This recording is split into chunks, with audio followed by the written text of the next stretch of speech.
हाँ, मैं प्रभु शरण श्रीवास्तव यादों के झरोखे की अगली कड़ी, अगले संस्मरण की अगली कड़ी सुनाने जा रहा हूँ। कृपया ध्यान से सुने।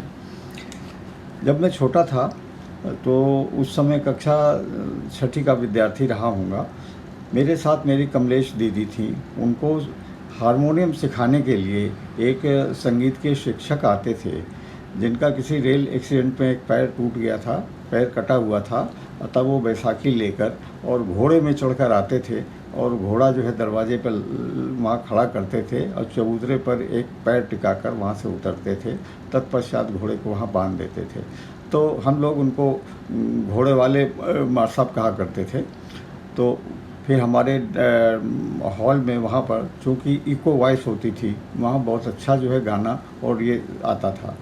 तो वो 1 घंटे हम लोगों को सिखाते थे। मैं तो नहीं था, मैं पास में बैठा रहता था, सुनता रहता था, देखता था कैसे क्या स्वर कैसे जो है ये साधते हैं। तो सारे गामा पा से वो शुरुआत जो करते थे, तो साथ साथ में देखा मैंने उनके जाने के बाद में स्वयं जो है अभ्यास किया सारे गामा पा। उनको बहुत सारी चीज़ें जो है सिखाने का प्रयास किया उन संगीत शिक्षक ने। पर हमारी दीदी जो हैं, शायद हो सकता है उनका मन उसमें नहीं रुझान ना हो, तो ज़्यादा उन्होंने सीखा नहीं। पर उनको जब भी 3 महीने तक वो सिखाते रहे और वो सारे गामा पे भी अटकी रहीं, आगे गाना न बजा पाईं। किंतु 3 महीने के समय में, इस अवधि में मैंने जो है पूरा सरगम, पूरे सप्तक सारी चीज़ें सीख लीं और इसके बाद गाने उसी में गाने या भजन बजाने लग गया। तो ये देखकर हमारी बाबूजी को बड़ा आश्चर्य हुआ। उन्होंने कहा, बेटा तुम्हारी जीजी को हम तो सिखाने के लिए इनको लगाया था मार साहब को, पर यह है कि तुम सीख गए, चलो किसी को तो सीखना आ गया बजाना हारमोनियम। तो उस समय से मैं हारमोनियम बजाने लग गया। घर पे भी कोई कार्यक्रम होता था तो भी मैं हारमोनियम बजाकर उनको भजन वगैरह बजाता था। और इस तरह जो हारमोनियम की शुरुआत हुई और आज तक भी बजाता हूँ।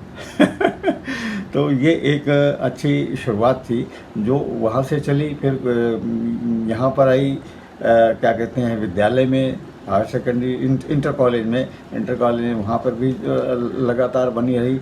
इसके पश्चात कॉलेज लेवल पे भी आई। फिर उसके बाद जब डिफेंस में जॉब मेरा, वहाँ भी मैं हारमोनियम बजाता था। और वहाँ के जो है पचमढ़ी के उसमें नर्स ट्रेनिंग सेंटर था, फोक ट्रक करके था। उसमें मेरे एक साथी थे डेनियन मनोरम फ्रॉम पूना, तो वो गिटार बजाते थे और मैं हारमोनियम बजाता था। ये 25 दिसंबर के प्रोग्राम जो हैं वहाँ परफॉर्मेंस में परफॉर्म करते थे हम दोनों मित्र। और वहाँ पर जो है जो इनकी जो है मदर सुपीरियर, एक वाइट लेडी इंग्लैंड से आती थी, उस समय ब्रिटेन से आया करती थी, वो इस पीरियड में आती थी। वो हम लोगों को आशीर्वाद देती थी, कहती God bless you both of you. तो वो जो है जब यादें आती हैं तो वास्तव में बड़ा अच्छा लगता है सुन के कि हाँ, इतनी जो है जिनको उनके क्रिश्चियन धर्म में इतना मानते हैं, वो अगर हम लोगों को आशीर्वाद देकर गई हैं तो कोई ना कोई बात ज़रूर होगी और बड़ा अच्छा लगता है, सुहाना सफ़र होता है। अब हम थोड़ा विश्राम देकर अगली कड़ी की ओर आगे बढ़ेंगे।